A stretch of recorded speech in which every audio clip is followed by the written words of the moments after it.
નમસ્કાર, વિશેષ રજૂઆતમાં આપનું સ્વાગત છે। હું છું પંકજ। પ્રધાનમંત્રી નરેન્દ્ર મોદીની સરકાર ભારતને ઝડપથી આત્મનિર્ભરતા તરફ લઈ જઈ રહી છે। એમએસએમઈ મંત્રાલય પણ આ જ કડીમાં ભરપૂર પ્રયત્નો કરી રહી છે। ઉદ્યમ રજિસ્ટ્રેશન પોર્ટલ દ્વારા એમએસએમઈ ઉદ્યમીઓના રજિસ્ટ્રેશનનું અભિયાન પૂરજોશમાં ચલાવી રહ્યું છે। એકદમ સરળ અને નિઃશુલ્ક થોડી મિનિટોમાં થનારું રજિસ્ટ્રેશન માત્ર એક જ વાર કરવું પડે છે અને તેનાથી ઉદ્યમીઓને તમામ સરકારી યોજનાઓનો લાભ મળી શકે છે। ખાસ વાત એ પણ છે કે ઉદ્યમ રજિસ્ટ્રેશન માટે કોઈ દસ્તાવેજ અપલોડ કરવા નથી પડતા। તમે જાણો છો, નેટવર્ક 18એ ઉદ્યમ રજિસ્ટ્રેશન માટે ખાસ અભિયાન ચલાવ્યું છે, આગે બઢો ઇન્ડિયા, જે એમએસએમઈઝ અત્યાર સુધી રજિસ્ટ્રેશન નથી કરાવ્યું, જેમને નથી ખ્યાલ કે રજિસ્ટ્રેશનથી શું ફાયદાઓ છે, તેમના માટે આ અભિયાનમાં એક અંતિમ તબક્કામાં અમે લઈને આવ્યા છીએ આ ખાસ કાર્યક્રમ।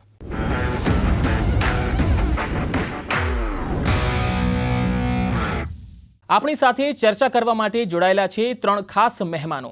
આપણી સાથે છે વિકાસ ગુપ્તા સાહેબ, જેઓ ભારત સરકાર મિનિસ્ટ્રી ઓફ એમએસએમઈમાં ડિરેક્ટર છે। વિકાસજી, આપકા સ્વાગત है। નમસ્કાર। ત્યારબાદ આપણી સાથે છે ગુજરાત કેમિકલ એસોસિએશનના પ્રમુખ જયમીનભાઈ વસા। જયમીનભાઈ, આપનું સ્વાગત છે। અને હવે આપણી સાથે ત્રીજા એક મહેમાન પણ જોડાયા છે, તારાચંદ જૈન, જેઓ Gujarat Chamber of Commerce and ઇન્ડસ્ટ્રીના એમએસએમઈ કમિટીના ચેરમેન છે। તારાચંદભાઈ, આપનું પણ સ્વાગત છે। આજની આ ચર્ચા શરૂ કરતા પહેલા આવો સાંભળીએ કે બોલિવૂડના કલાકારો ઉદ્યમ રજિસ્ટ્રેશન વિશે તમને શું કહેવા માંગે છે।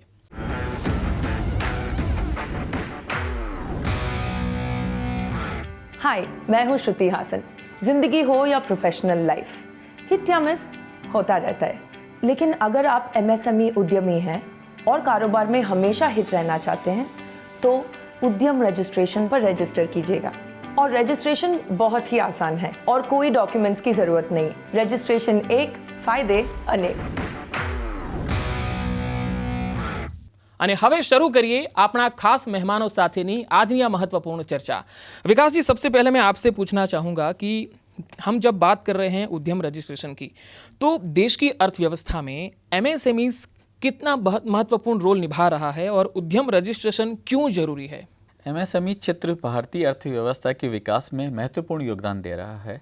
यह क्षेत्र इंडियन इकोनॉमिक स्ट्रक्चर की रीढ़ है और यह वैश्विक आर्थिक झटकों और प्रतिकूलताओं से बचाने व अर्थव्यवस्था को चलाने में बहुत ही महत्वपूर्ण भूमिका निभा रहा है। भारत के सूक्ष्म, लघु और मध्यम व्यवसाय रोजगार उपलब्ध कराने में भी महत्वपूर्ण भूमिका निभा रहे हैं। यह क्षेत्र लगभग 12 करोड़ लोगों को देश में रोजगार दे रहा है, जो कि कृषि के बाद नौकरियां देने वाला दूसरा सबसे बड़ा स्रोत है। लगभग हर कोई किसी न किसी के लिए इस क्षेत्र पर निर्भर है। एमएसएमई जीडीपी में बहुत बड़ा योगदान देते हैं और देश के कुल निर्यात में लगभग 50% के लिए रिस्पॉन्सिबल है। एमएसएमई से व्यापारिक निर्यात भी तेज गति से बढ़ रहा है, जो यह दर्शाता है कि इंडियन एमएसएमई विश्व स्तर पर प्रतिस्पर्धी है और उसके उत्पाद व सेवाओं को विकासशील देशों में ही नहीं बल्कि विकसित देशों में भी बखूबी से स्वीकार किया जा रहा है। देश के आर्थिक विकास को गति देने तथा भारत के $5 ट्रिलियन की इकोनॉमी बनाने में एमएसएमई की बहुत ही महत्वपूर्ण भूमिका है। और आपके दूसरे सवाल का जवाब कि उद्यम पंजीकरण क्यों आवश्यक है, वह यह है कि एक एमएसएमई उद्यम के लिए पंजीकृत होना एक आदर्श विकल्प है, क्योंकि यह प्रतिष्ठा, बाजार में वृद्धि और आसान ऋण स्वीकृति प्रदान करवाने में मददगार होता है और केंद्र व राज्य सरकार की विभिन्न योजनाओं का લાભ ભી દિલવાતા હૈ। બિલકુલ, એટલે આ બહુ મહત્વપૂર્ણ છે। ઉદ્યમ રજિસ્ટ્રેશન જે લોકોએ નથી કરાવ્યું એમના માટે ખાસ જરૂરી છે અને કરાવી લેજો। તારાચંદજી, હવે આપની પાસે આવીશ। જે રીતે સરે કહ્યું કે કૃષિ બાદનું બીજું જો એમએસએમઈ છે કે જે જીડીપીમાં સૌથી વધારે યોગદાન આપે છે। આપની પાસેથી મારે એ જાણવું છે કે એમએસએમઈ મંત્રાલય જે અભિયાન ચલાવી રહ્યું છે એનાથી વેપારી વર્ગ અને ઉદ્યોગોને કેટલો ફાયદો થાય છે। જો વેપારી વર્ગ ઉદ્યોગોને એમએસએમઈ રજિસ્ટ્રેશનથી એમએસએમઈના જેટલા બી બેનિફિટ છે એ બધા બેનિફિટ એમને મળશે। જો રજિસ્ટ્રેશન નહીં કરાવો તો એ બેનિફિટ નહીં મળે। સૌથી પહેલો બેનિફિટ છે, જ્યારે બી એ ઉદ્યોગ કે વેપાર શરૂ કરે તો એના માટે એના પૈસાની જરૂર હોય છે। તો એ પૈસાની વ્યવસ્થા તમે એમએસએમઈ રજિસ્ટર્ડ હો તો તમને ઘણી બધી બેન્કો અને બીજી સંસ્થાઓ બી આપે છે અને એમાં એમને ઇન્ટરેસ્ટ સબસિડી મળે છે। પછી જેમણે ઇન્વેસ્ટમેન્ટ કરવાનું છે પ્લાન્ટ મશીનરીમાં, તો એના માટે જે કેપિટલ પ્રોવાઈડ બેન્કો કરે અને એના ઉપર પાછી ઇન્ટરેસ્ટ સબસિડી આપે છે। એટલે એ રીતે ઉદ્યોગ શરૂઆત કરવા માટે એમને નાણાકીય સહાય પૂરી પાડવામાં આવે છે. સેકન્ડ, એને જરૂરિયાત કોઈ બી ઉદ્યમીને રહે છે એને માર્કેટિંગ માટેનું. તો માર્કેટિંગ માટે બી ગવર્મેન્ટ તમારે કોઈ બી એક્ઝિબિશનમાં પાર્ટ લેવાનું હોય અથવા તો તમારે કોઈ બી એક્ઝિબિશન જોવા જવાનું હોય તો માર્કેટિંગ માટે બી એ લોકો હેલ્પ કરે છે. એના પછી આવે કે ભાઈ એનો કલેક્શન, કદાચ કોઈ પૈસા રહી ગયા હોય કે બીજા રહી ગયા હોય તો જો એને ઉદ્યમ રજિસ્ટ્રેશન હોય તો કદાચ કોઈ પૈસા અટકી ગયા હોય કે ડિલે થતું હોય તો એની અંદર બી ગવર્મેન્ટ સમાધાન પોર્ટલ થ્રુ એમને પેમેન્ટ સમયસર મળે એવી વ્યવસ્થા ગોઠવવામાં આવી છે. સાથે સાથે જ્યારે પણ એને રો મટીરિયલની જરૂરત હોય તો NSI જેવી સંસ્થાઓ જે ઉદ્યમ રજિસ્ટર્ડ વ્યક્તિ હોય તો એને રાહતના દરે રો મટીરિયલ બી પૂરી પાડવાની વ્યવસ્થા કરે છે. તો એ રીતે સ્ટેપ બાય સ્ટેપ જેમ જેમ MSMEને કોઈ બી જરૂરત રહે એના માટે MSME રજિસ્ટર્ડ હોવું જરૂરી છે અને દરેક સ્ટેજ ઉપર એને બેનિફિટ મળે છે. બિલકુલ, એટલે એનો મતલબ છે કે ઉદ્યમ રજિસ્ટ્રેશન કરાવવાથી જો આટલા બધા ફાયદા હોય તો જમીનભાઈ, મારે આપની પાસેથી એ જાણવું છે કે જો આટલા જ ફાયદા હોય તો આપણે એવું કહી શકીએ કે ઉદ્યમ રજિસ્ટ્રેશન એક નફાકારકતાની જે દોડ છે એમાં સામેલ થવા માટેનું આ એક મહત્વનું પ્લેટફોર્મ છે અને જે ઉદ્યોગ અથવા જે MSMEs આ નહીં કરે તો એ પાછળ રહી જશે. પંકજભાઈ, બહુ સાચો પ્રશ્ન છે. એક તો આપણે જેમ કીધું એ પ્રમાણે MSME એક ભારતનું ગ્રોથ એન્જિન છે, ઇકોનોમિકલ બેકબોન છે અને જો વિકાસ સાહેબે કીધું એ પ્રમાણે જો $5 ટ્રિલિયન આપણે જો પ્રાઇમ મિનિસ્ટર સાહેબનો જો આંક ફૂલફિલ કરવો હોય તો MSMEમાં બહુ મોટો રોલ ભજવશે. આજે એક વસ્તુ આમાં અગત્યની જાણવા જેવી છે કે જેટલા અત્યારે રજિસ્ટર્ડ ઉદ્યમી રજિસ્ટર્ડ જેટલા મેમ્બરો છે MSME એના કરતાં કેટલાય ઘણા MSME અનરજિસ્ટર્ડ છે. આપણો અભિયાન એવું હોવું જોઈએ કે આ અનરજિસ્ટર્ડ જે MSME છે એને આપણે રજિસ્ટર કેમ કરાવવા અને એના માટે જે અવેરનેસ ઊભી કરવાની જરૂર છે એ અવેરનેસ ઊભી કરીએ. કારણ કે જેમ તારાચંદભાઈએ જણાવ્યું એ પ્રમાણે ઘણા બધા બેનિફિટ્સ છે ફોર ઉદ્યમ આહાર રજિસ્ટ્રેશન જે કર્યું હોય, લાઈક કોલેટરલ ફ્રી બેંકની લોન જે છે, plus 50% subsidy on a patent registration છે, also exemption on overall interest fee છે, plus industrial promotion subsidy eligibility છે, protection against the delayed payment છે. જેમ એમણે કીધું કે તમારા પૈસા લેટ થયા હોય તો 45થી વધારે પૈસા લેટ થયા હોય તો એ મળે છે, સબસિડી ઓન ઇલેક્ટ્રિસિટી બિલ મળે છે, ફ્રી ISO સર્ટિફિકેશન મળે છે, એક્સટેન્ડેડ ટેક્સ બેનિફિટ મળે છે, boost in getting government tenders એમાં બી આપણને એટલી સારી સહાય મળે છે અને વન ટાઈમ સેટલમેન્ટ, ધારો કે NPA થયું હોય તો વન ટાઈમ સેટલમેન્ટનો જે ફી છે એ બી એને વેવ કરે છે અને એના માટે વન ટાઈમ સેટલમેન્ટ કરી આપે છે ઇફ યુ આર, જો તમે MSME ઉદ્યમી રજિસ્ટ્રેશન હોય તો. તો આટલા બધા ઘણા ફાયદાને ધ્યાનમાં રાખી અને આ બેનિફિટ ધ્યાનમાં રાખીને આપણા સૌનો પ્રયત્ન એવો હોવો જોઈએ કે મેક્સિમમ MSMEને ઉદ્યમી રજિસ્ટ્રેશનમાં આપણે લાવવા જોઈએ. બિલકુલ, આ બહુ મહત્વની વાત કીધી છે આપે કે બેનિફિટ જો તમે ઘણા બધા જુઓ છો, દર્શક મિત્રો ਜਿਹੜੇ જોઈ રહ્યા છે એ લોકો માટે કે આટલા બધા બેનિફિટ હોય તો આપણે ચોક્કસથી રजिस्ट्रेशन तो करावू જોઈએ તો જ આ લાભ મળી શકે એમ છે. વિકાસજી, आपके पास आऊँगा. जिन उद्यमियों ने UAM पे रजिस्ट्रेशन अगर पहले करवा दिया है तो क्या उनको इस पोर्टल पे आके दोबारा से रजिस्ट्रेशन करवाना जरूरी होगा? हाँ, UAM में पहले से रजिस्टर्ड उद्यमियों को उद्यम पोर्टल जिसका डोमेन नेम udyam.gov.in है पर आकर माइग्रेट करने की ज़रूरत है. यह प्रक्रिया बहुत ही आसान है. यहाँ मैं आपको ये ज़रूर बताना चाहूँगा कि UAM रजिस्ट्रेशन की वैलिडिटी 30 जून 2022 तक ही है, जो बिल्कुल आई ही रही है. इसके बाद इस रजिस्ट्रेशन की वैधता ही समाप्त हो जाएगी. अतः मैं उन सभी UAM होल्डर MSMEs को आग्रह करूँगा जिनके पास अभी भी यही सर्टिफिकेट है कि वे बिना विलंब के उद्यम रजिस्ट्रेशन के सरकारी पोर्टल पर आकर अपने पुराने इस रजिस्ट्रेशन को उद्यम रजिस्ट्रेशन में अवश्य ही माइग्रेट कर लें. और ये निःशुल्क उपलब्ध है, सरल और सहज है, चंद मिनटों में इसका काम हो जाता है. तो मेरा ये निवेदन ही रहेगा कि जिनके पास अभी UAM ही है तो उसको वो URC ઉદ્યમ રજિસ્ટ્રેશન સર્ટિફિકેટ में માઇગ્રેટ करके કન્વર્ટ કરવા લે. એટલે એ જરૂરી છે કે જે લોકોએ UAM પર અગાઉ કરાવ્યું હોય તો એમણે આ પોર્ટલ પર તો આવવું જ પડશે. તારાચંદજી, હવે આપની પાસે આવીશ. મોદી સરકારના 8 વર્ષની આ કાર્યકાળ આપણે જોયો છે. MSME ક્ષેત્રમાં તમે જે કાયાકલ્પની વાતો થઈ રહી છે એના સાથે તમે કેટલા સહમત છો, તમે શું કહેવા માંગો છો? એમાં હું 100% સહમત છું. આપ એક એક્ઝામ્પલ લઈ શકો છો આપણા ઇન્ડિયન ડિફેન્સનું. આજની તારીખમાં જે ડિફેન્સની અંદર આપણો MSME જે સપ્લાય કરી રહ્યો છે, બરાબર છે, એ ભૂતકાળમાં ક્યારેય બી થયો નથી. અત્યારે એવા બધા ઇક્વિપમેન્ટ્સ થઈ રહ્યા છે કે એક આપને દાખલો આપું, હમણાં જ એક ઇક્વિપમેન્ટો પોખરણની અંદર એનો ટ્રાયલ થયો છે.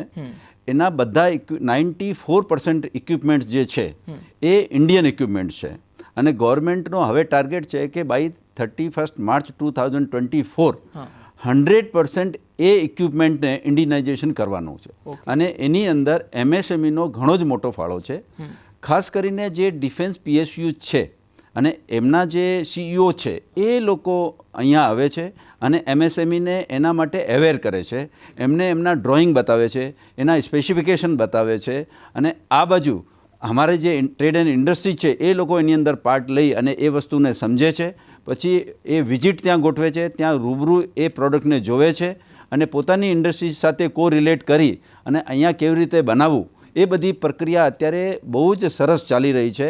અને આઈ હોપ કે વિધિન એ શોર્ટ પીરિયડ આપણે ઘણા બધા ઇન્ડિપેન્ડન્ટ તો થઈશું જ, સાથે સાથે નેબરિંગ કન્ટ્રીઝમાં અને બીજી કન્ટ્રીઝમાં બી વેપન્સ એક્સપોર્ટ કરતા થઈ જઈશું અને એની અંદર MSMEનો બહુ મોટો ફાળો રહેશે.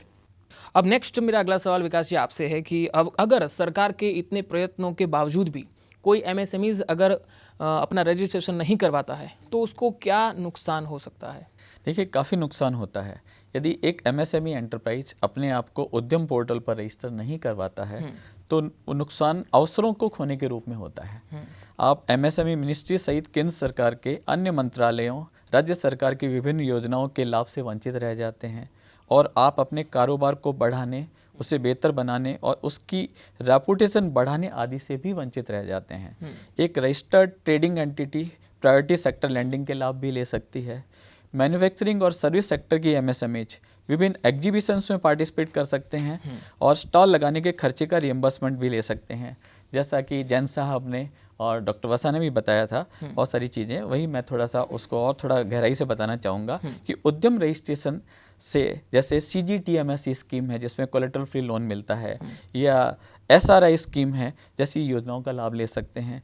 सरकारी खरीद में रजिस्टर्ड माइक्रो और स्मॉल एंटरप्राइजेस को प्रायर एक्सपीरियंस और प्रायर टर्नओवर का जो क्राइटेरिया है उससे भी मुक्ति मिलती है. अगर आप रजिस्टर्ड एंटरप्राइज हैं तो उन्हें टेंडर डॉक्यूमेंट की फीस भी नहीं देनी पड़ती है.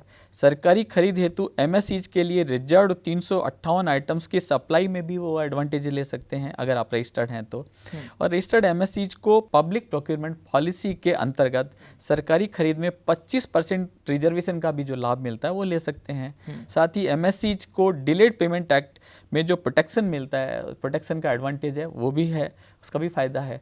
इसके साथ ही ट्रेड्स एक प्लेटफॉर्म है जहाँ पर आपको जो टाइमली पेमेंट का लाभ मिलना है वो भी है. आपको अगर आप नहीं हैं तो आप वंचित होते हैं. साथ ही ट्रेडमार्क, डिजाइन प्रोटेक्शन या पेटेंट रजिस्ट्रेशन की रिएम्बर्समेंट का लाभ, या जेड सर्टिफिकेशन की स्कीम का लाभ, या इंक्यूबेशन की जो स्कीम MSME मंत्रालय की है, इसी तरह डिजाइन स्कीम का लाभ जो अगर एडवांटेज लेना है या क्रेडिट की सपोर्ट का लाभ लेना है तो आपको ये सर्टिफिकेशन जरूर चाहिए. साथ ही किसी दूसरी मिनिस्ट्री का या स्टेट गवर्नमेंट की जो डिफरेंट स्कीम्स हैं उनका अगर आपको एडवांटेज लेना है तो उद्यम रजिस्ट्रेशन के अनेकों फ़ायदे आपको ज़रूर लेना चाहिए. तो कहने के माने ये हैं कि रजिस्ट्रेशन एक और फ़ायदे अनेक. તારાચંદજી, હવે આપની પાસે આવીશ. તમને MSMEમાં જે નવા સ્ટાર્ટઅપ છે એમને તમે શું લાભ જોઈ રહ્યા છો આ યોજનામાં? એકચ્યુઅલી MSMEમાં સ્ટાર્ટઅપ્સને બહુ જ પ્રોત્સાહન આપે છે. ખાસ કરીને સૌથી પહેલો એમનો પ્રશ્ન આવે છે સસ્ટેનેબિલિટીનો, કે ભાઈ સ્ટાર્ટઅપ શરૂ તો કરી લીધું, પ્રોસિજર કરી લીધું, પણ હવે એને સસ્ટેન કેવી રીતે રાખવો.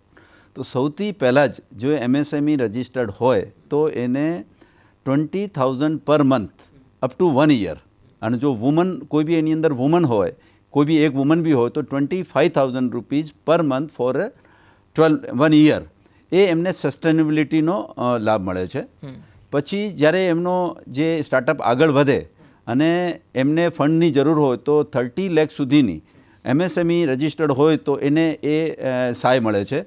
અને એના પછી એને સીડ ફંડિંગની જરૂર હોય જેવી રીતે આપણે ગુજરાતની અંદર ગુજરાત વેન્ચર કેપિટલ ફંડ કરીને છે, બરાબર છે, તો આગળ એને સીડ ફંડિંગ તરીકે બી એને લાભ મળે છે. પછી એના જેમ જેમ એ વધતું જાય એને ઇનોવેશન્સ માટે એના માટે એ બધું એને સ્ટાર્ટઅપ્સને પર્ટિક્યુલરલી એ લાભ મળે છે. અને ઘણા બધા સ્ટાર્ટઅપ્સ જે છે અત્યારે ઘણો સારો સ્કેલઅપ જુદા જુદા ડોમેનમાં એમણે કરી લીધું છે. તો જે ઉદ્યમ રજિસ્ટર્ડ સ્ટાર્ટઅપ્સ હોય તો એમને ઘણી બધી સ્કીમોનો લાભ મળે છે. પછી એને ડિટેલમાં જઈને બધી સ્ટડી કરવી પડે, પણ ઘણા બધા એવા લાભો છે જે સ્ટાર્ટઅપ્સને સ્કેલઅપ કરવા માટેનો સહાય કરે છે. બિલકુલ, આ સ્ટાર્ટઅપની વાત થઈ. જમીનભાઈ, જે એમએસએમઈ ઉદ્યમીઓ અત્યારે આપણે જોઈ રહ્યા છે એમને તમે શું કહેવા માંગો છો? તમને શું લાગે છે કે આ એમએસએમઈમાં ખાસ શું સુધારા વધારા થવા જોઈએ? તમારી શું આશા અપેક્ષાઓ છે? What I mean to say કે એમએસએમઈ ઉદ્યમી રજિસ્ટ્રેશન જે કંપની કરે છે એને બેનિફિટ્સ ઘણા છે. અને MSME being the growth engine, અને આપણે જ્યારે $5 ટ્રિલિયન ઇકોનોમી તરફ જઈ રહ્યા છે તો જેટલો બી સપોર્ટ એમએસએમઈને મળે, તારાચંદભાઈએ કીધું એમ સ્ટાર્ટઅપને પણ મળે, હેન્ડ હોલ્ડિંગ મળે, તો આટલા બધા ઘણા ફાયદાને ધ્યાનમાં રાખી અને આ બેનિફિટ ધ્યાનમાં રાખીને આપણા સૌનો પ્રયત્ન એવો હોવો જોઈએ કે મેક્સિમમ एमएसएमई उद्यमी रजिस्ट्रेशन में આપણે લાવવા જોઈએ. अच्छा विकास जी, अब मुझे आपसे जानना है कि जो अभी तो ऐसा ज़माना है कि एमएसएमई के जो उत्पाद हैं वो एक्सपोर्ट भी हो रहे हैं, तो इसके लिए केंद्र सरकार की तरफ से क्या ऐसी एक्स्ट्रा ऑर्डिनरी सुविधाएं मिलती हैं उनको? सब इंडियन एमएसएमईज का कंट्री के एक्सपोर्ट में बहुत मेजर कंट्रीब्यूशन है, इसमें कोई दो राय नहीं है. सरकार के विभिन्न मंत्रालय एमएसएमईज से एक्सपोर्ट को बढ़ावा देने के लिए विभिन्न योजनाओं के माध्यम से सपोर्ट करते हैं. जैसे इंटरनेशनल एग्जीबिशंस में पार्टिसिपेशन के लिए एमएसएमई के डेलीगेशंस को फाइनेंशियल असिस्टेंस प्रोवाइड करते हैं.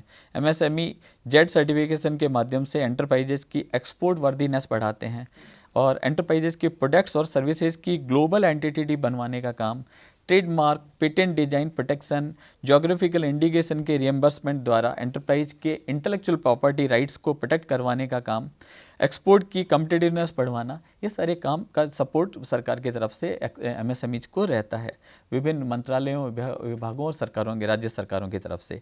एमएसएमई का एक टेस्टिंग सेंटर और एमएसएमई की एक स्कीम है micro small enterprises cluster development programme, जिसके तहत एस्टेब्लिश अंतर्राष्ट्रीय मानकों के अनुरूप टेस्टिंग फैसिलिटीज से एमएसएमई के प्रोडक्ट्स की टेस्टिंग सुविधा को वर्दी इंपोर्टर्स को उपलब्ध कराने की भी ये सुविधा उपलब्ध है. साथ ही मिनिस्ट्री ऑफ कॉमर्स की एक योजना है निर्यात बंधु योजना. इसके अलावा उनकी बहुत सारी योजनाएं हैं जैसे duty exemption scheme, duty drawback scheme, interest equalisation scheme, EDCG scheme, status holder scheme, transport and marketing assistance scheme.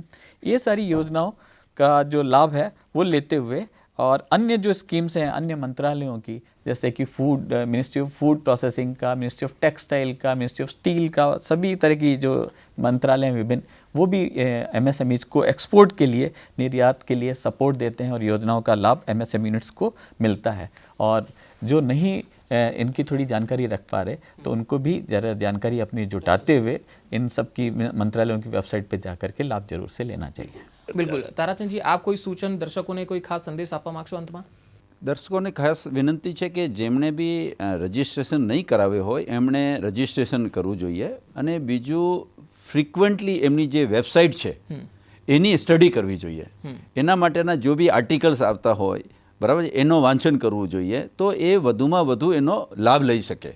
તો અવેરનેસ જે આપણે કહીએ છીએ એ બહુ જરૂરી છે. એટલે રજિસ્ટ્રેશન અને કોન્સ્ટન્ટ એના માટેની સ્ટડી, પોતાનો નોલેજ એન્હાન્સમેન્ટ એમણે કરવું જોઈએ, નોલેજ વધારવું જોઈએ, વધારવું awareness જોઈએ, કેળવવી જેનાથી જોઈએ. શું છે કે એમને નવી નવી સ્કીમોનો ખ્યાલ આવે અને એના એ સ્કીમોનો લાભ લઈ શકે અને પોતાની પ્રોગ્રેસ કરી શકે. तो विकास जी, आप हमारे दर्शकों को क्या संदेश देना चाहेंगे? मेरा संदेश है सभी एंटरप्रेन्योर्स को कि अपने कारोबार का उद्यम रजिस्ट्रेशन जरूर से करवाएं और think global and work local की सोच के साथ अपनी अंतर्राष्ट्रीय पहचान बनाइए और फक्र से कहिए आगे बढ़ो इंडिया. તો આ ખાસ કાર્યક્રમમાં આપણે વાત કરી ઉદ્યમ રજિસ્ટ્રેશનની, અને સૌ કોઈને અપીલ છે જે ઉદ્યમીઓ છે, જે એમએસએમઈમાં આગળ વધવા માંગે છે, જે નવા સ્ટાર્ટઅપ્સ છે, તો તે લોકોએ રજિસ્ટ્રેશન ચોક્કસ કરાવવું જોઈએ.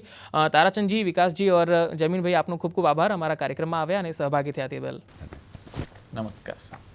ન્યૂઝ 18 નેટવર્કની ખાસ રજૂઆત આગે બઢો ઇન્ડિયાના અંતિમ તબક્કામાં આટલું જ. આપણે જાણ્યું કે એમએસએમઈઝ માટે ઉદ્યમ રજિસ્ટ્રેશન શા માટે જરૂરી છે, તેનાથી તમને શું ફાયદો છે? અમે આશા રાખીએ છીએ કે નાના, લઘુ અને મધ્યમ ઉદ્યોગ ચલાવતા વેપારીઓ દેશના વિકાસમાં મહત્વપૂર્ણ ભૂમિકા અદા કરશે. નેટવર્ક 18એ પોતાના દરેક પ્લેટફોર્મ પર ઉદ્યમ રજિસ્ટ્રેશનનું અભિયાન ચલાવ્યું. નેટવર્ક 18ના 70 કરોડ દર્શક દેશની અલગ અલગ ભાષાઓમાં આ અભિયાનમાં જોડાયા. Thank you so much. સૌનો ખૂબ ખૂબ આભાર. નમસ્કાર.